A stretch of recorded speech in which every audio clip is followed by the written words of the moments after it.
Dahil sa isang gabi ng pagkakamali, gumuho ang mundo ni Celine Maureen Suarez. Ang kanyang naging bunga hindi lang isa kundi apat na buhay na nabubuo sa kanyang sinapupunan.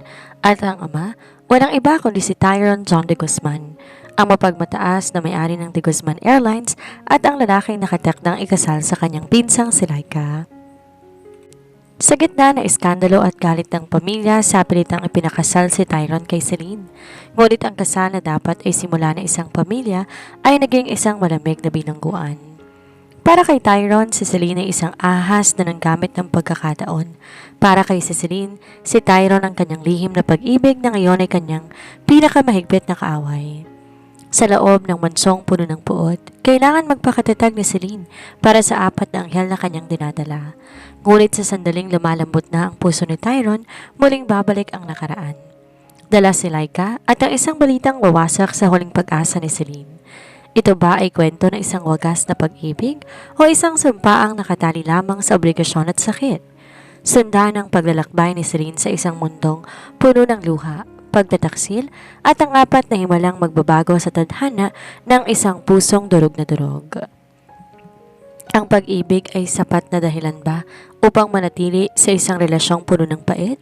O ang pag-ibig din na magsisilbing rehas na kukulong sa iyo sa isang buhay na puno ng luha? Halina't samahan niyo akong pakinggan ang kwento ni Celine Maureen Suarez. Isang babaeng nagmahal lang naman ng tapat, ngunit ang tanging naging kapalit ay ang puot ng lalaking kanyang pinangarap. Sa isang gabi ng di inaasahang pagkakamali, ang kanyang buhay ay tuluyang nagbago. Bigat ng pagdadala ng apat na buhay sa gitna ng isang gumuhong pangarap. Ito ay paglalakbay ng isang pamilyang binuo sa gitna ng unos. Isang pag-iibagang susubukin ng katotohanan, luluha sa harap ng kabiguan, ngunit aasa si himala ng apat na anak. Tunghayan natin ang kwento ni Celine at Tyron. Dahil sa bawat patak ng luha, may isang pusong nagnanais na muling mabuo. Ang bawat patak ng ulan sa labas ng mansong Suarez ay tila martilyo na pumupukpok sa kaba sa dibdib ni Celine. Hawak niya ang isang pirasong papel sa isang lihim na klinika. Apat na maliliit na tuldok ang nabubuo sa loob ng kanyang sinapupunan. Ito ang wawasak at lalong magpapagulo sa kanyang buhay. Positibo, hindi lang isang nakasulat. Apat na buhay na bunga ng isang gabing pagkakamali, isang gabing dulot ng kalasingan, sakit ng kalooban at isang lihim na pag-ibig na matagal na niyang itinatago. Celine Maureen! Halos tumalo ng puso ni Celine nang bumukas ang pinto ng library. Pumasok ang kanyang ama si Don Teodoro. Kasunod ang pinsan niyang si Laika. Si Laika ang maganda, matalino at perpektong pinsan na nakatakdang ikasal sa lalaking pangarap ni Celine. Ano tong naririnig ko sa mga katulong? Bakit ka nagsusuka nitong mga nakarang araw? Asik ni Don Teodoro. Ang kanyang boses puno ng otoridad na hindi matatakasan. Nanginginig ang mga kamay ni Celine habang pilit na itinatago ang papel sa likuran niya. Wala po, Papa. Masama lang ang pakiramdam ko. Huwag kang magsinungaling, Celine. Sabi ni Laika. Ang boses nito ay matalim pa sa patalim. Nakita ka ni Yaya Rosa na may hawak na pregnancy test kit. Sabihin mong totoo, buntis ka ba? Di nakapagsalita si Celine. Ang kanyang katahimikan ay sapat ng sagot. Mabilis sinablot ni Don Teodoro ang papel sa likuran niya. Nanlaki ang mga mata ng matanda. Ang mukha niya ay nag-iba ng kulay mula sa pagkagulat tungo sa matinding galit. Isang malutong na sampal ang dumapo sa pisngi ni Celine. Sino? Sinong hayop na gumawa nito sa'yo? Sigaw ni Don Teodoro. Papa, tama na po. Hikbi ni Celine habang sapo ang namumulang pisngi. Sinong ama, Celine? Sabihin mo. Ulit ng ama. Tumingin si Celine kay Laika. Nakita niya ang pagtataka at unti-unting takot sa mga mata ng pinsan. Huminga ng malalim si Celine. Tila inihahanda ang sarili sa pagsabog ng bulkan na kanyang lilikain. Si Tyron po. Si Tyron John de Guzman? Parang huminto ang mundo sa loob ng silid. Ang basong hawak ni Laika bumagsak sa sahig at nagkapira-piraso kaya ng katahimikang namayani. Hindi totoo yan? Hysterical na sigaw ni Laika. Engaged kami ni Tyron. Mahal niya ako, imposibleng galawin ka niya, Celine. Isang hamak na pinsan ka lang. Inggit ka lang, kaya mo yun sinasabi? Totoong sinasabi ko, Laika. Noong gabing nasa party tayo sa Batangas, pareho kaming lasing. Di na naituloy ni Celine ang sasabihin dahil muli siyang sinugod ni Laika. Ngunit napigilan to ng kanilang ama. Makalipas ang isang oras, dumating ang isang itim na Rolls Royce sa tapat ng mansyon. Lumabas mula rito ang isang lalaking may tindig na tila hari, si Tyron John de Guzman, ang may-ari ng de Guzman Airlines. Gwapo, mayaman at makapangyarihan. Ngunit ang kanyang muka ngayon ay madilim pa sa langit ng gabi. Pumasok siya sa library nang di man lang kumatok. Ang kanyang aura nakakasuffocate. Direkta siyang tumingin kay Celine, isang tingin na puno ng pandidiri at puot. Tyron, sabihin mong nagsisinungaling siya. Pagmamakaawa ni Laika habang nakahawak sa braso ng nobyo. Di sumagot si Tyron kay Laika. Sa halip, lumapit siya kay Celine. Bawat takbang niya ay tila tunog ng hatol ng kamatayan para sa dalaga. Uminto siya sa harap ni Celine at hinawakan ang baba nito. Pinilit siyang patingalain. You really did it, didn't you? Malamig na tanong ni Tyron. Ginamit mo ang gabing wala ako sa sarili ko para itali ako sa'yo? Hindi ko ginusto to, Tyron.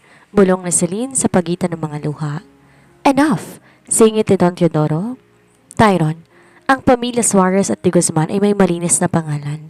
Hindi ko hayaang maging usap-usapan ng anak ko na nabuntis mo nang walang kasiguruhan. Celine is carrying a de Guzman. You will marry her. Papa, paano ko? Sigaw ni Laika. Namingon si Tyron kay Laika. May bakas ng sakit sa kanyang mga mata, ngunit mas nangingibabaw ang obligasyon at galit. I'm sorry, Laika. My father will never allow a scandal like this to hit the airlines. Muli siyang humarap kay Celine. Nadapit niya ang kanyang mukha sa tenga ng dalaga, sapat lang para siya lang ang makarinig. I will marry you, Celine Morin Suarez, but do not expect a home. I will give you a house, but it will be your prison. Hinding-hindi mo matitikman ang pagmamahal na ninakaw mo kay Laika. Maghanda ka dahil sisiguraduhin kong bawat araw ng pagsasama natin, pagsisisihan mong nabuhay ka pa. Padabog na lumabas si Tyron. Naiwan si Celine na nanghihina. Napaupo sa sahig habang yakap ang kanyang tiyan. Doon, sa gitna ng gulo at galit, alam niyang nagsisimula pa lang ang tunay na pasakit. 4 na buhay ang nasa loob niya. 4 na dahilan kung bakit kailangan niya magpakatatag kahit pang lalaking pinakamamahal niya ang siyang magiging kanyang pinakamahigpit na kaaway. Ang simbahan ng San Sebastian ay pinalamutian ng pinakamagagandang puting rosas at mamahaling orchids. Ngunit para kay Celine ang bawat bulaklak ay tila alay sa isang libing. Ang kanyang sariling libing. Sa loob ng bridal car nanginginig ang mga kamay ni Celine habang hawak ang kanyang bouquet. Ang kanyang tiyan na bahagya pa ring patag ay tila kumukutitap sa kaba. 4 kayo, mga anak. Kakayanin natin to, bulong niya sa sarili. Nang bumukas ang malaking pinto ng simbahan, ang lahat ng mata ay nakatuon sa kanya. Ngunit hindi ito tingin ng paghanga, ito ay tingin ng paghatol. Ang mga kamag-anak ni Tyron, ang mga kasosyo sa negosyo ng de Guzman Airlines at ang mga kaibigan ni Laika, lahat sila ay bumubulong. Siya yung pinsan na ng agaw, di ba? Paano niya nagawain kay Laika? Malandi? Ginamit ang pagbubuntis para makakit sa lipunan? Bawat hakbang ni Celine sa aisle ay tila paglakad sa ibabaw ng mga bubog. Sa dulo nakatayo si Tyron John de Guzman. Napakakisig nito sa kanyang itim na tuxedo, ngunit ang kanyang mukha ay parang iniukit sa bato. Walang ngiti, walang kinang sa mga mata.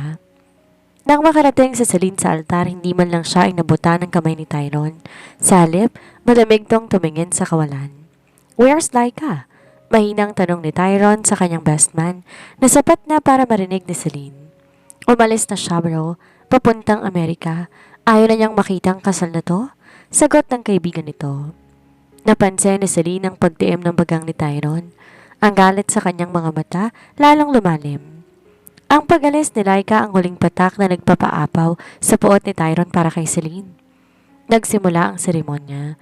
Bawat salita ng pari tungkol sa pag-ibig at katapatan ay tila isang malupit na biro. Tyron John de Guzman, tinatanggap mo ba si Celine Morin Suarez bilang iyong asawa sa hirap at ginhawa hanggang sa kamatayan? Matagal bago sumagot si Tyron. Ang katahimikan sa loob ng simbahan nakakabingi. Tumingin siya kay Celine, hindi bilang asawa kundi bilang isang kaaway. I do.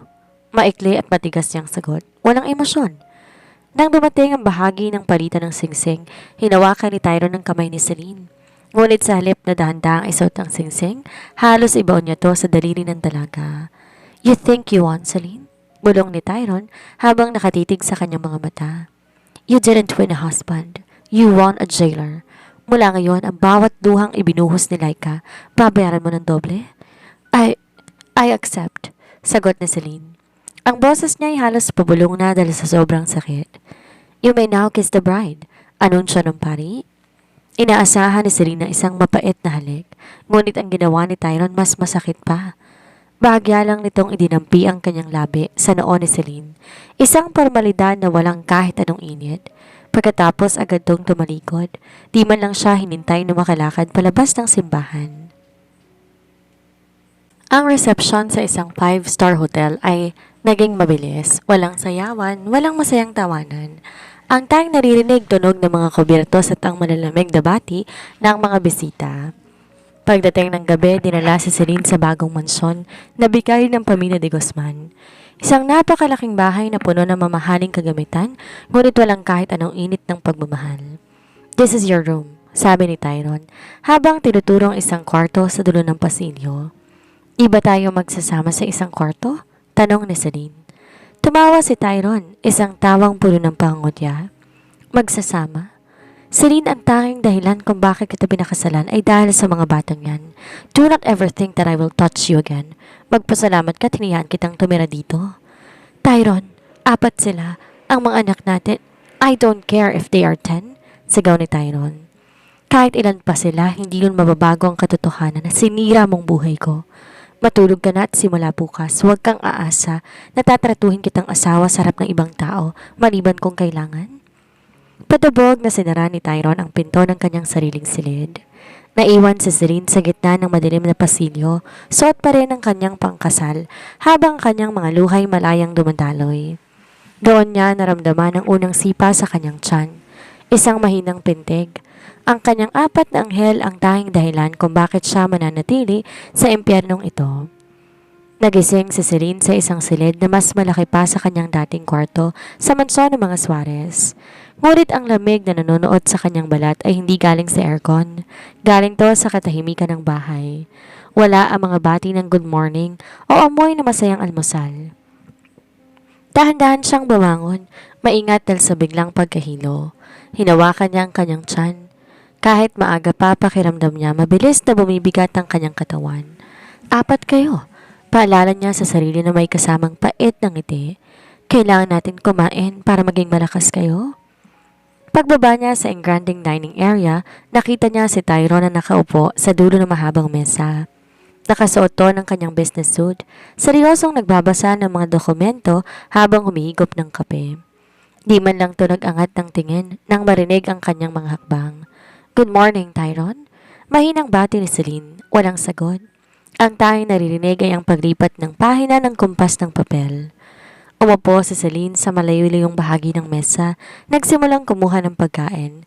Ngunit bago pa niya maisubo ang unang kutsara, nagsalita si Tyron nang di tumitingin sa kanya. May mga rules sa bahay na to, Celine. Malamig na sabi ni Tyron. Huwag kang papasok sa opisina ko, huwag kang makikialam sa schedule ko at higit sa lahat, huwag mong aasahang sasabay ako sa isa pagkain o kahit anong social event, maliban kung kailangan para sa image ng De Guzman Airlines. Tyron, asawa mo ko. Asawa sa papel. Putol ni Tyron sabay tingin ng matalim sa kanya. Huwag mong kalimutan kung paano ka naging asawa. You trapped me. You destroyed my future with Laika, so don't expect me to play the happy husband role here. Tumayo si Tyron, kinuha ang kanyang briefcase at dire-diretsyong lumabas ng bahay nang di man lang tinatanong kung kamusta ang pakiramdam ni Celine o ang mga bata. Lumipas ang mga linggo. Ang buhay ni Celine sa mansyon ay naging parang isang anino. Ang mga katulong ay tila natatakot na kausapin siya dahil sa utos si Tyron. Madalas siyang mag-isa, nakatingin sa malawak na garden habang iniisip ang kanyang mga pinsan at pamilya na tinalikuran na rin siya dahil sa gulo. Isang gabi, bandang 11:00 na nang umuwi si Tyron. Amoy alak to at mukhang pagod na pagod. Nadatnan niya si Celine sa sala, nakatulog sa sofa habang naghihintay sa kanya. May hawak tong libro tungkol sa multiple pregnancy care. Nagising si Celine nang marinig ang kalabog ng pinto. Tyron, nakauwi ka na pala. Pinanda ko na kay Iros ang hapunan mo, ipapainit ko lang. Stop it! Sigaw ni Tyron. Stop acting like you care. Nakakasuka ang pagpapanggap mo, Celine. Hindi ako nagpapanggap, Tyron. Mahal kita.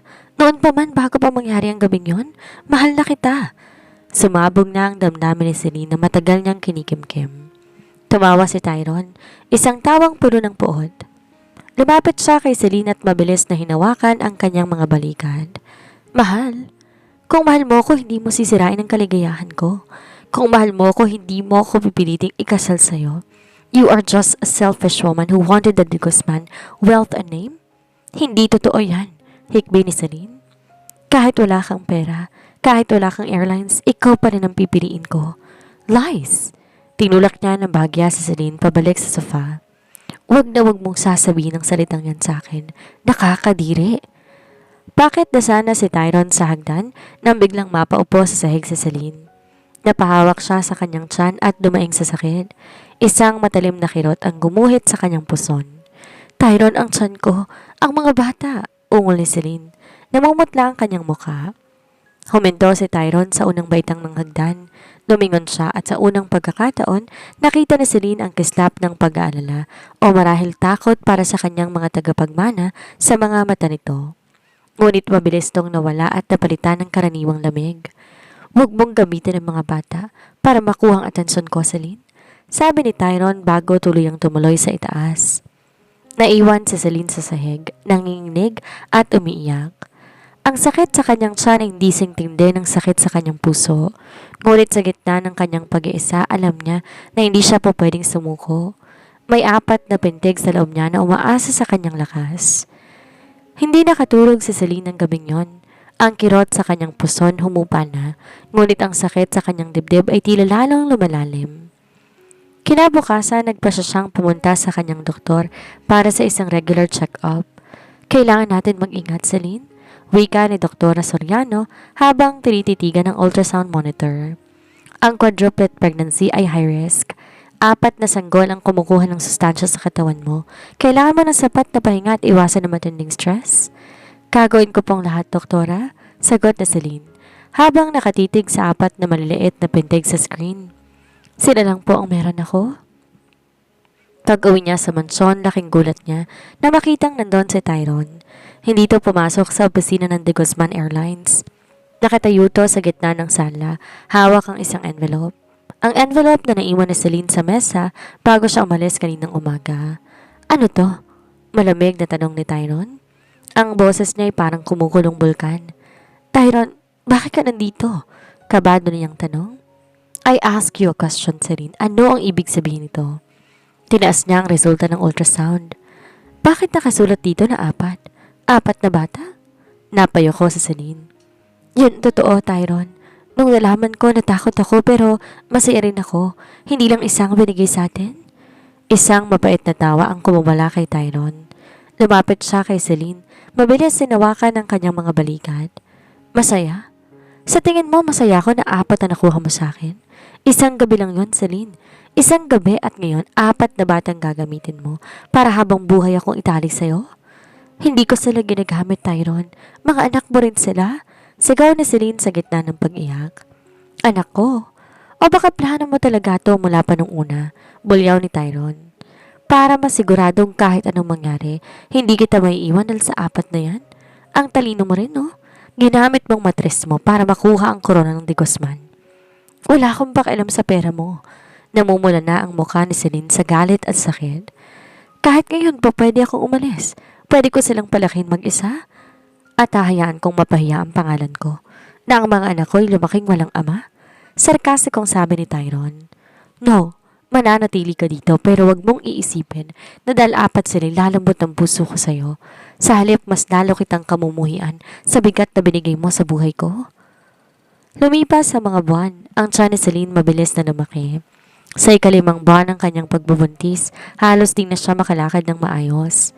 Ang kanyang mga binti namamanas at madalas siyang kapasin ng hininga sa bigat ng 4 na sanggol. Isang gabi, habang sinusubukan ni Celine na abutin ang baso ng tubig sa gilid ng kanyang kama, bigla siyang natumba. Ang bigat ng kanyang katawan ay hindi niya na kayang dalhin. Napadaing siya sa sakit. Saktong dumadaan si Tyron sa tapat ng kompas ng pinto ni Celine. Nakarinig siya ng kalabog at daing. Sandali siyang nag-alangan, ngunit ang kanyang instingto bilang tao o marahil bilang ama ay nanaig. Binuksan niya ang pinto. Nakita si Celine na nakasalampak sa sahig, namimilipid sa sakit. Celine! Mabilis na lumapit si Tyron at binuhat ang asawa. Sa unang pagkakataon sa loob ng maraming buwan, naramdaman ni Celine ang init ng bisig ni Tyron. Kahit puno ng galit ang lalaki, naramdaman ni Celine ang lakas nito habang dahan-dahan siyang inihiga sa kama. Bakit ka kasi bumabangon mag-isa? Nasaan ang mga katulong? Asek ni Tyron, ngunit may halong kaba sa kanyang boses. Gusto ko lang uminom? Mahinang sagot na Celine. Kinuha ni Tyron ng baso, nilagyan ito ng tubig, at maingat na pinainom si Celine. Habang iniinom ni Celine ang tubig, di napigilan ni Tyron na mapatitig sa malaking tiyan ng asawa. Nakita niya ang isang bahagi ng tiyan ni Celine na gumalaw, isang sipa mula sa loob. Nanlaki ang mga mata ni Tyron. Sumisipa sila?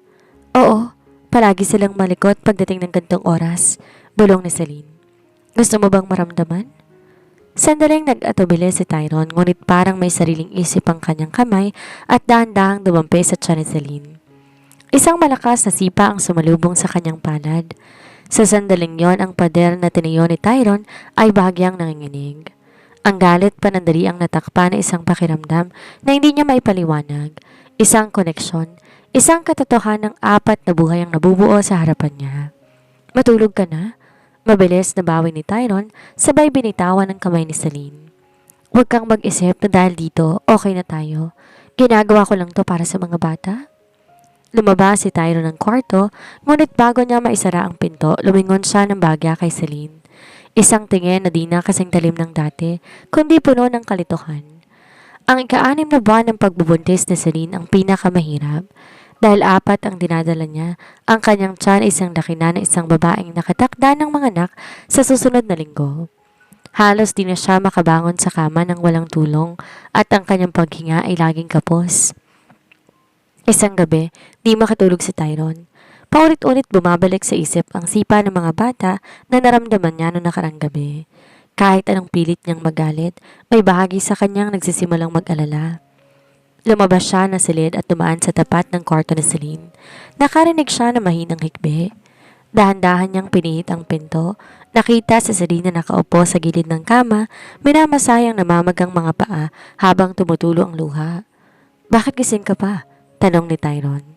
Bagaman malamig ang tono, wala na rin dito ang dating bagsik. Nagulat si Celine at agad na pinunasan ang kanyang mga mata. Masakit lang ang mga binti ko, Tyron.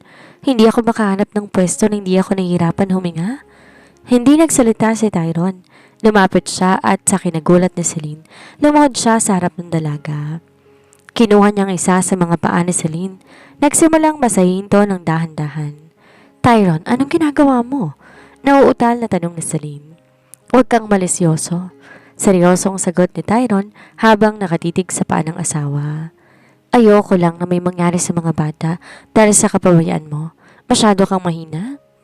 Kahit masakit ang salita, ang bawat haplo si Tyron sa paa ni Celine ay puno ng pag-iingat. Ramdam ni Celine ang init ng mga palad nito. Sa sandaling yon, tila nalimutan nila ang puot, ang kasalanan at ang anino ni Laika. Salamat, bulong ni Celine. Alam kong galit ka sa akin, Tyron, pero salamat dahil hindi mo sila pinabayaan. Tumingala si Tyron. Malapit na ang kanilang mga mukha. Nakita ni Tyron ang pagod sa mga mata ni Celine, ang pamumutla nito, ngunit nandun pa rin ang kagandahan na minsan niyang hinangaan bago nabalot ng galit ang kanyang puso. Bakit mo ginawa yon, Celine? Mahinang tanong ni Tyron. Bakit hinayaan mong mangyari yon sa atin ng gabing yon? Alam mong mahal ko si Laika. Dahil mahal kita. Matapang na sagot ni Celine habang nakatitig sa mga mata ni Tyron. At kahit anong sabihin mo, kahit itaboy mo ko, hindi magbabago yon. Handa akong tanggapin lahat ng galit mo. Huwag mo lang silang idamay. Mariing napapikit si Tyron. Binitawan niya ang paa ni Celine at tumayo. Matulog ka na. May appointment ka bukas sa espesyalista. Ako ang maghahatid sa'yo. Kinabukasan, naging usap-usapan sa De Guzman Airlines ang di pagpasok ng kanilang CEO. Sa halip na sa opisina, nasa ospital si Tyron kasama sa Celine. Maraming nakakita sa kanila. Si Tyrone na maingat na inaalalayan sa Celine sa paglalakad na tila ba isang babasaging kristal ang asawa. Sa loob ng klinik ni Doktora Soriano, naging seryosong usapan. Mr. De Guzman, Celine's condition is very delicate. Paliwanag ng doktora habang pinapakita ang resulta ng mga test. Ang preeclampsia ay isang malaking banta, lalo na sa quadruplets. Kailangan niyang mag-complete bed rest at kailangan mong siguraduhin na wala siyang anumang stress. Ang anumang pagtaas ng presyon niya ay pwedeng ikamatay niya o ng mga bata. Nanigas si Tyrone sa kanyang kinaupuan. Sa unang pagkakataon naramdaman niya ang tunay na takot. Takot na hindi dahil sa mawawalan siya ng tagapagmana, kundi takot na mawala ang babaeng nasa harap niya. Paglabas ng ospital, walang imik si Tyrone habang nagmamaneho. Pagdating sa mansyon, binuhat niya si Celine mula sa sasakyan hanggang sa kanilang kwarto. Hindi sa kwarto sa dulo ng pasilyo, kundi sa kanyang sariling master's bedroom. Dito ka na matutulog mula ngayon? Utos ni Tyrone habang maingat na inilalapag si Celine sa kama. Pero Tyrone, no argument, Celine, putol niya. Dito kita mababantayan at dito, sisiguraduhin kong walang stress na nalapit sa'yo. Sa gabing yon, sa gitna ng kadiliman ng silid, magkatabing nahiga ang dalawa. Walang malisya, walang halik, ngunit may isang bagong damdaming namumuo. Habang nakatalikod si Tyrone, dahan-dahan niyang inabot ang kamay ni Celine sa ilalim ng kumot at pinagsalikop ang kanilang mga daliri. Huwag kang mamamatay, bulong ni Tyrone, halos hindi marinig. Huwag mong iiwan ang mga bata sa akin ng mag-isa. Hindi alam ni Tyrone na gising pa si Celine at ang kanyang mga luhay tahimik na dumadaloy sa unan. Sa gitna ng mga tinik ng kanilang nakaraan, tila may isang maliit na rosas na nagsisimulang bumukadkad. Lumipas sa mga araw na nasa isang silid, sina Tyrone at Celine. Ang dating malamig na pader sa pagitan nila ay unti-unting nagkakaroon ng lamad. Di na si Tyrone ang malupit na asawa na laging sumisigaw. Pinalitan to na isang lalaking tahimik na nagbabantay. Isang umaga, nagising si Celine na wala na si Tyrone sa tabi niya, ngunit may amoy ng mainit na sabaw sa loob ng silid. Nakita niya si Tyrone na papasok, may dalang tray ng almusal. Kailangan mong ubusin yan, utos ni Tyrone, bagaman mas malumaning na ang kanyang boses. Sabi ng doktor, kailangan mo ng iron at vitamins para sa 4 na malilikot na yan. Napangiti si Celine. Isang totoong ngiti na matagal nang di nasisilayan sa kanyang mga labi. Salamat, Tyrone. Di mo naman kailangan gawin to eh. Tumigil ka na, Celine. Bawi ni Tyrone sabay iwas ng tingin. Gusto ko lang maging malusog ang mga bata at ayokong makita kang umiiyak, nakakaabala sa trabaho ko. Kahit napilit tinatago ni Tyrone ang kanyang pag-aalala sa likod ng kanyang pagiging seryoso, ramdam ni Celine ang pagbabago. Noong hapong iyon, habang nagpapahinga sila sa terrace, biglang naramdaman ni Celine ang sunod-sunod na sipa mula sa kanyang tiyan. Tyrone, dalian mo! Tawag ni Celine. Mabilis lumapit si Tyrone. Ang kaba ay baka sa kanyang muka. Bakit? May masakit ba? Tatawag ba ako ng ambulansya? Natawa si Celine at kinuhang kamay ni Tyrone. Inilapat to sa kanyang malaking tiyan. Hindi. Ramdam mo ba? Para naglalaro sila sa loob. Sa ilalim ng palad ni Tyrone, naramdaman niya ang 4 na magkakaibang pintig. Isang malakas na sipa sa taas, isang mahinang galaw sa gilid. Sa unang pagkakataon, isang tunay na ngiti ang sumilay sa mga labi ni Tyrone. Isang ngiti na hindi para sa negosyo o para sa kamera, kundi isang ngiti ng isang ama. Ang kukulit nila, bulong ni Tyrone. Tumingin siya kay Celine at sa hindi inaasahang pagkakataon, hinaplos niya ang buhok ng dalaga. Salamat, Celine. Sa kabila ng lahat ng galit ko, salamat dahil hindi ka sumuko sa kanila. Sa sandaling yon, tila narinig ni Celine ang musikang matagal na niyang hinihintay. Ang pag-amin ni Tyrone, kahit hindi direkta, ay nagbigay ng matinding pag-asa sa kanyang puso. Naramdaman niyang baka sa wakas, mahal na rin siya nito. Mahal kita, Tyrone, bulong ni Celine. Di sumagot si Tyrone, ngunit sa halip tumalikod, dahan-dahan niyang niyoko ang kanyang ulo at tinampi ang kanyang mga labi sa noo ni Celine. Isang halik na puno ng pangako, pagsisisi, ngunit ang ligaya ay tila isang mabilis na panaginip. Kinabukasan, habang masayang nag-uusap ang dalawa tungkol sa mga pangalan ng kanilang mga anak, biglang tumunog ang doorbell ng mansyon. Isang katulong ang pumasok na tila natataranta. Sir Tyron, may panauhin po kayo sa labas? Sino yan? Sabi ko namang walang tatanggap ng bisita ngayon dahil kailangan ng pahinga ni Celine. Asek ni Tyron? Sir, si Ma'am Laika po. Kakarating lang po galing Amerika. Tila tumigil ang pag-ikot ng mundo ni Celine. Ang ngiti sa kanyang mga labi biglang naglaho.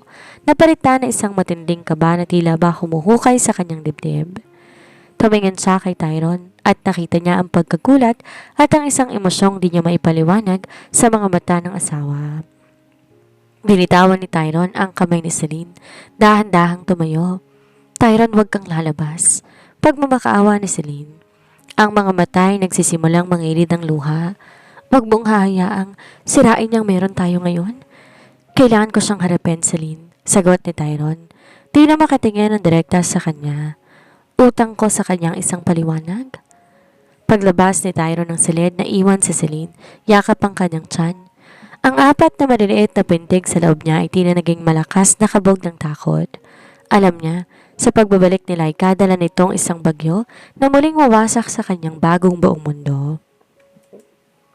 Ang bawat takbang ni Tyron pababa ng hagdan, tila tunog ng batingaw ng kamatayan para kay Celine. Nanatili siyang nakahiga, ang mga kamay mahigpit na nakakapit sa kumot. Ramdam niya ang bawat sipa ng apat na sanggol sa kanyang sinapupunan. Tila ba nararamdaman din ng mga ito ang matinding kaba ng kanilang ina. Sa sala ng mansyon nakatayo si Laika. Mas payat to kaysa nang huli silang magkita, ngunit mas tumalim ang ganda nito. Ang kanyang mga mata ay puno ng pait at paghihigante. Tyron, bulong ni Laika na makita ang lalaki. Laika, bakit ka nandito? Tanong ni Tyron. Huminto siya sa gitna ng sala, malayo sa kanyang dating kasandahan, ngunit ang mga mata ay hindi maiaalis sa mukha nito. Bakit? Bawal ko na bang bisitahin ang lalaking dapat ay asawa ko ngayon, kundi lang dahil sa ahas mong pinsan? Mapait na tawa ni Laika. Laika, tapos na tayo. Nagpakasal na ako kay Celine dahil sa mga bata. Mariing sabi ni Tyron, ngunit may bahid ng pag-aalinlangan sa kanyang boses. Nagpakasal ka dahil sa obligasyon, Tyron, pero mahal mo ba siya? Humakbang palapit si Laika, hinawakan ang kamay ni Tyron. Umalis ako dahil masakit, pero bumalik ako dahil may kailangan kang malaman. Isang lihim na tinago ng pamilya Suarez sa atin. Isang lihim na magpapatunay na hindi aksidente ang nangyari sa inyo ni Celine nung gabing yon. Samantala, sa itaas, di na nakatiis si Celine. Gamit lahat ng kanyang lakas, dahan-dahan siyang bumangon at lumabas ng silid. Kumapit siya sa pasamano ng hagdan habang pilit nakikinig sa usapan sa ibaba. Anong ibig mong sabihin? Tanong ni Tyron. Ang boses niya ay puro ng pagtataka. Planong lahat, Tyron. Nilasing ka ni Celine at ng kanyang ama? Sigaw ni Laika. May ebidensya ako. Ang resibo ng gamot na inihalo nila sa inumin mo para di ka makatanggi sa kanya. Ginamit ka nila para maisalba ang bumabagsak na negosyo ng mga Suarez gamit ang pera ng De Guzman Airlines. Hindi totoo yan. Di napigilang sumigaw ni Celine mula sa taas ng hagdan. Napatingin ang dalawa sa itaas. Nakita nila si Celine, maputla at nanginginig habang hawak ang kanyang malaking tiyan. Celine, pumasok ka sa loob. Utos ni Tyron, ngunit ang kanyang tingin ay puno muli ng pagdududa. Tyron, nagsisinungaling siya. Wala akong alam sa sinasabi niya. Hikbi ni Celine habang dahan-dahan bumababa ng hagdan. Mahal kita, Tyron. Hindi ko magagawa yun sa'yo. Mahal? Tawa ni Laika. O mahal ang pera niya. Tyron, tingnan mo to. Nilabas ni Laika ang isang folder. Ito ang kasunduang pinirmahan ng ama ni Celine at ng board members ng kumpanya ninyo. Ang kapalit ng kasal ninyo ay ang pagsalba sa utang ng mga Suarez. Kinuha ni Tyron ang folder at binasang bawat pahina. Habang binabasa niya ito, unti-unti, nagbabago ang kanyang mukha. Ang init na nararamdaman ni Celine tong mga nakarang araw ay biglang naglaho. Ang Tyron na nasa harap niya ngayon ay ang Tyron ng unang araw ng kanilang kasal. Malamig, galit at mapanira. Is it true, Celine? Tanong ni Tyron. Ang boses niya ay parang galing sa hukay. Tyron, makinig ka. I ask you, is this true? Sigaw ni Tyron na nagpaalingaw-ngaw sa buong mansyon. Hindi ko na alam ang tungkol sa pinirmahan ni Papa. Pero Tyron, ang mga bata, totoo sila. Mahal kita. Stop it. Nilapitan ni Tyron sa Celine at hinawakan ang braso nito ng mahigpit. Ginamit mo ako. Ginamit mo ang mga batang yan para makuhang gusto mo. Akala ko nagbabago ka na. Akala ko totoong lahat pero isa ka lang palang mahusay naman na laro. Tyron, nasasaktan ako. Ungol ni Celine sa higpit ng hawak nito. Mas masakit ang ginawa mo sa akin, sigaw ni Tyron. Lumingon siya kay Laika. Laika, tama ka. Hindi dapat ako nagtiwala sa kanya. Tumingin si Laika kay Celine na may mapaglarong ngiti. At may isa pa, Tyron. Hindi lang ako bumalik para magsumbong. Bumalik ako dahil I'm dying. I have stage 4 leukemia. At ang huling hiling ko bago ko mawala ay ang makasamang lalaking tahing minahal ko. Naniga si Celine sa kanyang kinatatayuan. Ang balitang niyo nang tuluyang nagpaguhos sa kanyang pag-asa. Alam niya ang ugali ni Tyron. Ang pagiging matulungin at ang dating pag-ibig kay Laika ay sapat para talikuran siya nito. Lalo na ngayong puno ito ng galit. Tyron, tawag ni Celine. Ngunit di na siya nilingon ng asawa. Binuhat ni Tyron ang maleta ni Laika. Dito ka muna titira, Laika. Aalagaan kita. Tyron, paano ako? Paano mga bata? Tanong na Celine sa pagitan ng kanyang mga luha. Manatili ka sa kwarto mo, Celine. Malamig na sagot ni Tyron. Huwag kang lalabas hanggat hindi kita tinatawag. Mula ngayon, hanggang maipanganak mo ang mga batang yan, isa ka na lang estranghero sa bahay na to. Naiwan si Celine sa paanan ng hagdan, mag-isa at durog na durog. Ang apat na maliliit na sipa sa loob niya, tila naging malungkot na paalam. Ang kanyang pangarap na pamilya, muling naging isang malupit na bilangguan. Ang mansyon na dati nagsisimulang maging tahanan, muling naging isang malipit na bilangguan para kay Celine. Sa bawat sulok ng bahay, naririnig niya ang tawanan ni Tyron at Laika. Ang sakit na nararamdaman niya ay tila mas matindi pa sa bigat ng apat na sanggol na kanyang dinadala. Tyron, masama ang pakiramdam ko. Malambing na boses ni Laika ang umalingaw-ngaw mula sa sala. Agad na tumalima si Tyron. Anong kailangan mo, Laika? Tatawag ba ako ng doktor? Gusto ko lang ng mainit na tsaa at gusto ko si Celine ng magtimpla. Nakakalokong mungkahi ni Laika habang nakatingin sa itaas ng hagdan, kung saan alam niyang nakikinig si Celine. Laika, hirap na siyang lumakad. Pagtatanggol sa kanya ni Tyron, ngunit pinutol siya ni Laika. Akala ko ba gusto niyang bumawi sa mga kasalanan niya? Isang tasa lang naman ng tsaa, Tyron, para sa akin na may sakit. Huminga na malalim si Tyron. Tumingala siya sa itaas. Celine, baba ka rito at ipagtimpla mo si Laika?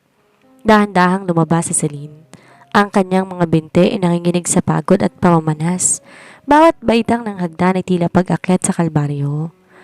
Nang makarating siya ng kusina at makapagtimpla, iniabot nito ang tsaa kay Laika nang may nanginginig na kamay. Eto na, mahinang sabi ni Celine. Ngumiti si Laika, isang ngiting tila demonyo. Salamat, Celine, pero parang matabang. Biglang binitawan ni Laika ang tasa. Nabagsak ito sa sahig at tumalsik ang mainit na tsaa sa paanan ni Celine. Napadaing sa Celine sa gulat at sakit. Oh my God! I'm sorry, Tyron. Nadulas ang kamay ko. Pagpapanggap ni Laika. Agad na lumapit si Tyron, ngunit sa halip na si Celine ang tingnan, si Laika ang inalalayan niya. Ayos ka lang ba, Laika? Di ka ba napasok? Ayos lang ako, Tyron, pero si Celine, parang sinadya niyang bitawan.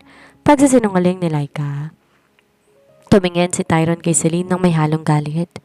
Linisin mo yan, Celine, at bumalik ka na sa kwarto mo. Huwag mo nang uulitin ang pagiging pabaya mo. Gabi na, ngunit di makatulog si Celine. Ang kanyang tiyan ay naninigas, ang tinatawag na Braxton Hicks construction ay lalong dumadalas dahil sa stress. Sa gitna ng kadiliman, lumabas siya para kumuha ng tubig. Nadaanan niya ang kwarto ni Laika na bahagyang nakabukas.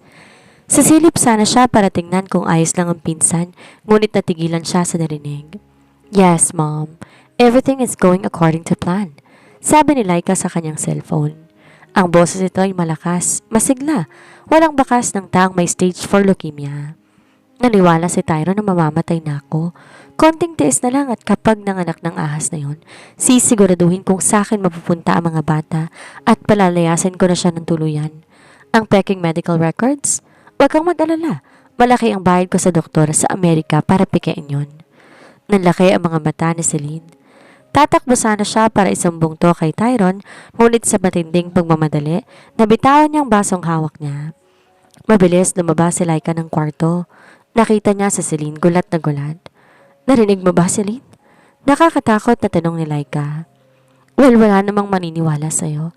Sinong papaniwalaan ni Tyron?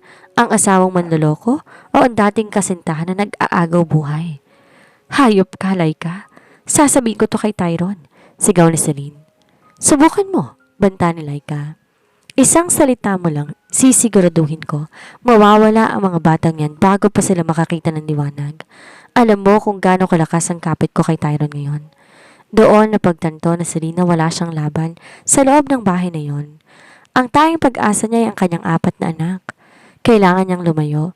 Kailangan niyang itakas ang kanyang mga sanggol bago pa sila maging bahagi ng maitim na plano ni Laika. Bumalik si Celine sa kanyang kwarto at mabilis nag-empake ng ilang gamit. Habang ginagawa niya to, isang matinding kirot ang gumuhit sa kanyang puson. Dito na tulad ng naunang mga kontraksyon. Ito ay mas matindi, mas masakit. Hindi pa pwede. 7 buwan pa lang. Bulong ni Celine habang sapo ang kanyang tiyan. Biglang may naramdaman siyang mainit na likido na dumadaloy sa kanyang mga binti. Ang kanyang panubigan. Pumutok na ang kanyang panubigan. Tyron! Tyron! Tulong! Sigaw ni Celine ngunit dahil sa lakas ng ulan sa labas at saradong pintuan ng master's bedroom kung nasan si Tyron, walang nakarinig sa kanya. Sa gitna ng sakit at takot, kinuha ni Celine ang kanyang bag at dahan-dahan lumabas sa bintana ng kanyang kwarto na nasa unang palapag lang naman. Sa ilalim ng malakas na ulan, naglakad siya palabas ng gate ng mansyon, bitbit ang 4 na buhay na nanganganib, habang ang puso'y durog na durog ang bawat hakbang. Ang kalsada sa labas ng mansyon de Guzman ay tila isang ilog ng putik at tubig ulan. Bawat hakbang na Celine ay pakikipambuno sa kamatayan. Ang kanyang mahabang bestida basang-basa na. Bumibigat kasabay ng 4 na sanggol na tila nagmamadaling lumabas. Huwag muna, please, higbi ni Celine. Napasandal siya sa isang puno sa gilid ng kalsada. Ang kirot hindi na humihinto. Ito'y dire-diretsyong gumuguhit sa kanyang likod hanggang sa puson. Sa loob ng mansyon, nagising si Tyron dahil sa isang masamang panaginip. Agad siyang tumayo at dumiretso sa kwarto ni Celine. Isang instingto na hindi niya may paliwanag. Pagbukas na ng pinto, tanging bukas na bintana at ang humahampas na ulan ang sumalubong sa kanya. Celine! Tawag ni Tyron. Nakita niya ang bag na naiwan sa sahig at bakas ng tubig sa carpet. Diyos ko, ang panabigan niya. Mabilis siyang bumaba. Nakasalubong niya si Laika sa sala, nakasuot ng manipis na nightgown at may hawak na baso ng tubig. Tyron, saan ka pupunta sa gitna ng bagyo? Tanong ni Laika, pilit nagpapakita ng panghihina. Wala sa Celine, tumakas siya at pumutok na ang panubigan niya, Laika. 4 na batang nasa loob niya, pwedeng mamatay silang lahat. Bulyaw ni Tyron. Hayaan mo na siya, Tyron. Baka pakitang tao lang yan para habulin mo siya. Pigil ni Laika sa kanya. Ngunit sa pagkakataong to, hindi nakinig si Tyron. Tinabig niya ang kamay ni Laika. Hindi ngayon ang oras para sa selos mo, Laika. Buhay ang pinag-uusapan dito. Sumakay si Tyron sa kanyang SUV at mabilis pinaharurot to sa madilim na kalsada. Binuksan niya ang high beam ng kanyang sasakyan. Pilit inaaninag ang paligid sa gitna ng baha. Makalipas sa ilang kilometro, nakita niyang isang figura sa gilid ng kalsada, nakasalampak sa putikan, yakap ang sariling tiyan at halos hindi na gumagalaw. Celine! Sigaw ni Tyron habang uminto ang sasakyan. Mabilis siyang bumaba at binuhat ng asawa. Tyron, ang mga bata, iligtas mo sila? Ungol ni Celine. Ang kanyang mukhay maputla na tila papel at ang kanyang mga labi nangingitim na sa ginaw. I'm here, Celine. I'm here. Bakit ka umalis? Bakit mo ginawa to? Sabi ni Tyron. Ang kanyang boses nanginginig sa takot. Isang takot na ngayon lang niya naramdaman sa buong buhay niya. Dahil hindi mo ako paniniwalaan. Dahil si Laika, ang balita niya. Di na natapos ni Celine ang sasabihin dahil muli siyang nawalan ng malay sa bisig ni Tyron. Sinakay siya ni Tyron sa sasakyan, pinaharurot to patungo sa pinakamalapit na ospital. Habang nagmamaneho, hawak ni Tyron ang kamay ni Celine gamit ang kanyang kanang kamay. Please Celine, don't leave me. Patawarin mo ako, huwag kang susuko please. 4 sila, kailangan ka nila. Kailangan? Kailangan kita. Bulong ni Tyron at sa unang pagkakataon, pumatak ang luha sa mata ng matigas na si Tyron de Guzman. Pagdating sa emergency room, agad na pinalibutan si Celine ng mga doctors at nurse. High-risk quadruplets delivery. Prepare the OR. Her blood pressure is hitting 200 over 120. We're losing the fetal heartbeats. Sigaw na isang doktor. Hinarang si Tyron sa pinto ng operating room. Sir, dito na lang po kayo. Gagawin namin ang lahat. Naiwan si Tyron sa labas. Duguan ang damit mula sa dugo ni Celine. Napasandal siya sa pader at dahan-dahang napaupo sa sahig. Sa sandaling yon, wala siyang pakialam sa De Guzman Airlines. Wala siyang pakialam sa mga lihim ni Laika at wala siyang pakialam sa galit ng nakaraan. Ang tanging hiling niya ay ang marinig ang iyak ng 4 na sanggol at makita mga mata ni Celine na muling bumubukas. Ngunit sa loob ng OR, ang tunog ng heart monitor ay biglang naging isang mababang guhit. Bawat segundo sa loob ng waiting area, tila isang taon para kay Tyron. Ang tunog ng ulan sa labas napalitan na nakabibinging katahimikan ng ospital.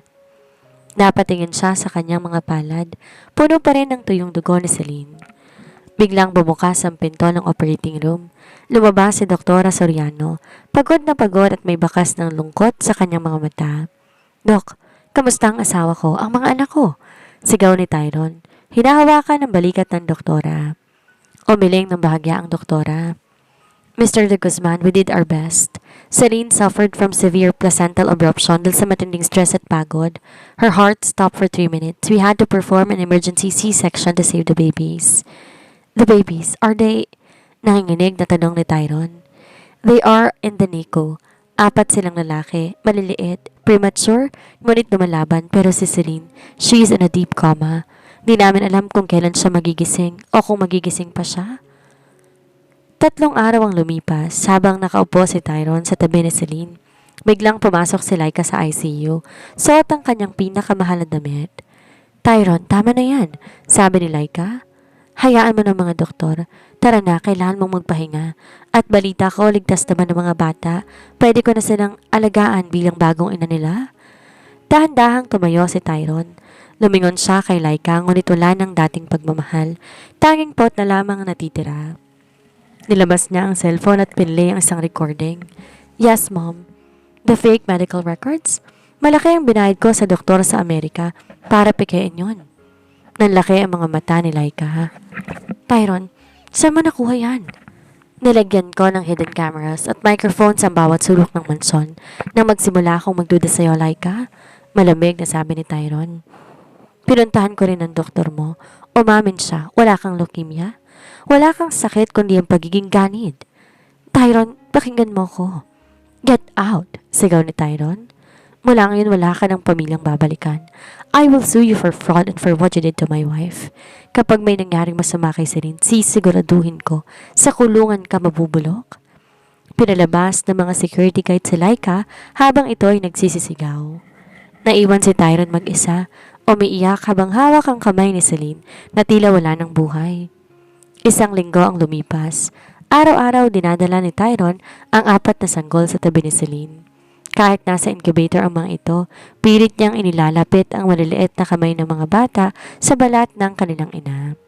Celine, gising na please, bulong ni Tyron. Look at them. Sila sina Tyler, John, Maureen at Dion. 4 silang lalaki, Celine. Ang kukulit nila gaya ng sabi mo noon. Hindi ko kayang palakin silang mag-isa. Patawarin mo ko, mahal na mahal kita. Sa gitna ng kanyang pag-iyak, naramdaman ni Tyron ang isang mahinang galaw. Ang daliri ni Celine bahagyang kumurap.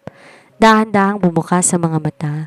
Malabo ang paningin, ngunit ang unang mukhang nakita niya ay ang lalaking kanyang minahal sa gitna ng lahat ng pait. Tyron? Mahinang bulong ni Celine. Celine? Oh God, thank you! Niyakap ni Tyron ang asawa ng buong ingat. Narito ang mga anak natin, Celine. Ligtas sila. Ligtas tayong lahat. Tumingin si Celine sa 4 na maliliit na sanggol na nakapaligid sa kanya. Sa kabila ng lahat ng luha, dusa at durog na puso, natagpuan din nila ang kapayapaan. 1 taon ang lumipas, ang mansong de Guzman hindi na malamig. Puno na to ng ingay ng 4 na batang naghahabulan sa garden. Nakaupo si Tyron at Celine sa terrace, magkakahawak kamay habang pinapanood ang kanilang mga anak. Wala na si Laika na ngayon nahaharap sa maraming kaso. Ang pamilya Suarez naman unti-unting bumabangon sa tulong ni Tyron. Hindi dahil sa obligasyon kundi dahil sa tunay na pagmamahal. Salamat sa hindi pagsuko, Celine. Sabi ni Tyron sabay halik sa kanyang noo. Salamat sa pagpili sa amin, Tyron. Sagot ni Celine. Ang kanilang pag-ibig na nagsimula sa isang pagkakamali at dumaan sa apoy ng pagsubok ay isang matitibay na pundasyon ng pamilyang binuo ng 4 na himala at isang matamis na pangako. 2 taon ang mabilis na lumipas. Ang mansong de Guzman na dati puno ng malamig na katahimikan at puot, napalitan na ngayon ng walang humpay na tawanan, takbuhan at kung minsan sabay-sabay na iyakan. Sa malawak na garden ng mansyon, nakalatag ang isang malaking picnic blanket. Nakaupo sa Celine habang pinapanood ang 4 na batang lalaki na pare-parehong may suot na kulay asul na romper. Sina Tyler, John, Maureen at Dion, ang kanyang quadruplets. Masisigla at nagsisimula ng maging malilikod. Tyler, wag mong hilahin ang tenga ng aso, sigaw ni Celine habang tumatawa. Isang pares ng matitigas na bisig ang yumakap sa kanya mula sa likuran. Naamoy ni Celine ang pamilyar na pabango ni Tyron, ang amoy na dati nagbibigay ng takot sa kanya, ngunit ngayon simbolo na ng kanyang seguridad at tahanan. Hayaan mo sila, Han. Inayaan namin sila sa airlines. Biro ni Tyron. Tinutukoy ang kanilang alagang golden retriever. Niyukod ni Tyron ng ulo, hinalikan ng balikat na Celine. Kamusta ang pinakamagandang ina sa buong mundo? Pagod pero masaya, sagot ni Celine sabay sandal sa kanyang ulo sa dibdib ng asawa. Sino mag-aakalang dito tayo hahantong, Tyron? Mula sa kasal na puno ng galit hanggang dito sa gitna ng 4 na maliliit na version mo? Humarap si Tyron sa kanya at tinawakan ang kanyang mga kamay. Patawad ulit sa lahat ng luhang dilulot ko sa iyo noon. Araw-araw kong pagsisikaping palitan niyo ng mga ngiti. You are the best thing that ever happened to me, Celine. Kayo ng mga bata. Di naging madali ang lahat. Matapos ang madilim na gabi sa ospital, hinarap ni Tyron ang katotohanan. Si Laika na patunayang nagpalsipika ng dokumento na patunayang nagtangka sa buhay ni Celine. Bagaman dito nakulong ng matagal dahil sa koneksyon, tuluyan naman tong tinakwil ng pamilya de Guzman at Suarez. Balita, nasa ibang bansa na to ngayon, nag-iisa at pilit na bumabangon mula sa kahiyan. Ang pamilya Suarez naman dahan-dahang nagbago. Ang ama ni Celine humingi ng tawad sa kanyang mga pagkukulang at ngayon isang mapagmahal na lolo sa 4 na apo. Dada! Dada! Sigaw ni Dion, ang pinakamaliit sa 4, habang tumatakbo patungo kay Tyron, dala ang maliit na bola. Binuhat ni Tyron ang anak at iniikot to sa hangin. Who's my big boy? Is it Dion? Habang nagkakagulo ang mag-ama, dahan-dahang kinuha ni Celine ang isang maliit na box mula sa kanyang bulsa at inabot to kay Tyron. Ano to? Tanong ni Tyron habang ibinababa si Dion. Buksan mo, nakangiting sabi ni Celine. Nang buksan ni Tyron ang box, nakita niya isang puting stick na may 2 pulang guhit. Nanlaki ang mga mata ni Tyron. Tumingin siya kay Celine, tila hindi makapaniwala. Celine, huwag mong sabihin, surprise, Han, magiging 5 na sila. Tawa ni Celine. Saglit na tigilan si Tyron bago to sumabog sa tuwa. Binuhat niya si Celine at pinaikot-ikot habang ang 4 na batay nakapaligid sa kanila. Nagtatatalon din sa saya kahit di maintindihan ang nangyayari. This time I promise, walang luha, walang sakit, puro pagmamahal lang. Bulong ni Tyron bago dinampi ang kanyang labi sa labi ni Celine. Ang kwento ni Celine Marin Suarez at Tyron John de Guzman na nagsimula sa isang pagkakamali ay natapos sa isang walang hanggang biyaya. Ang pag-ibig na dati puno ng pasakit, naging himig ng bagong umaga. Isang patunay na ang pusong dinurog ng tadhana, kayang buuin muli ng tunay na pagmamahal. Ang buong mansyon ng mga de Guzman, halos mapuno ng kulay asul at puting lobo. Ngayong araw ang unang kaarawan ni Tyler, John, Maureen at Dion. Dito basta ordinaryong party, ito ay pagdiriwang ng tagumpay, ng buhay, laban sa pagsubok na pinagdaanan ni Celine at Tyron. Tyron, ang korbata ni John, nasa na? Sigaw ni Celine mula sa nursery room. Pumasok si Tyron, buhat-buhat si Tyler sa kaliwang braso at si Dion naman sa kanan. Pawis na pawis ang CEO ng De Guzman Airlines. Malayo sa kanyang imahe sa opisina na formal at laging seryoso. Nasa ilalim yata ng crib, Han. Kinuha ni Maureen kanina, ginawang laruan. Tawa ni Tyron habang habol ang hininga. Napailing si Celine habang nakangiti. Lumapit siya kay Tyron, pero nasa ng pawis ito sa noo. Sinong mag-aakala na ang kinatatakutang Tyron de Guzman ay magiging yaya ng 4 na makukulit na bata? Binaba ni Tyron ang 2 bata sa playpen, niyakap si Celine sa bewang. Gagawin kong lahat para sa kanila at para sa iyo. Hindi ko ipagpapalit ang pagod na to sa kahit anong bilyon sa bangko. Pagdating ng hapon, dumagsa ang mga panauhin. Nandoon ang pamilya Suarez, ang mga board members ng kumpanya at maging mga tauhan sa mansyon na tinuring na ring pamilya. Lahat mangha sa 4 na bata na magkakamukha ngunit may kanya-kanyang personalidad. Si Tyler ang pinakatahimik, parang si Tyron kung mag-isip. Si John ang pinakamalakas tumawa. Si Maureen ang laging gustong magpabuhat kay Celine at si Deon ang pinakamalikot na hindi mapakali sa isang lugar. Sa gitna ng programa, tumayo si Tyron para magbigay ng maikling mensahe. Hawak niya ang mikropono habang kabilang kamay nakahawak sa kamay ni Celine.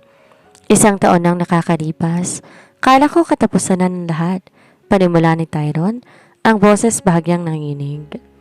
Nasa labas ako ng operating room, duguan ang kamay, nagmamakaawa sa Diyos na magbawiin ng asawa ko at ang mga anak ko. Nung gabing yun, napagtanto ko na ang tunay na kayamanan hindi nasa himpapawid o sa mga eroplano ko, kundi nasa pintig ng puso ng mga taong mahal ko. Tumingin siya diretso kay Celine. Celine, salamat. Salamat sa pagiging matatag. Salamat sa pagpapatawad sa isang lalaking nabulag ng galit. Kayo ang aking buhay. Napaiyak si Celine sa tuwa. Ang bawat salita ni Tyron ay tila haplos sa kanyang mga lumang sugat. Turuyang nagpapahilom sa mga alaala ng pasakit. Nang matapos ang party at makatulog ang 4 na bata, dinala ni Tyron si Celine sa kanilang balkonahe. Sa malayo, tanaw ang mga ilaw ng lungsod at ang mga eroplano na lumilipad sa madilim na langit. May isa pa ako regalo sa iyo, Celine, sabi ni Tyron. Inabutan si Celine isang dokumento. Nang buksan to ni Celine, ang laki ang kanyang mga mata. Ito ay isang deed of donation para sa isang foundation, ang Celine's Hope Foundation, basa ni Celine. Para sa mga high-risk pregnant women na walang kakayang magbayad sa ospital? Ayoko na may ibang babaeng makaranas ng hirap na dinanas mo dahil sa kakulangan ng pera, paliwanag ni Tyron. Gusto ko bawat batang isisilang gaya ng mga anak natin may pagkakataong mabuhay ng maayos. Hindi na nakapagsalita si Celine. Niyakap niya si Tyron ng mahigpit. Mahal na mahal kita, Tyron. Mahal na mahal din kita, Celine. Higit pa sa iniisip mo. Sa ilalim ng liwanag ng buwan, alam nila na ang kanilang kwento ay di na tungkol sa pagkakamali.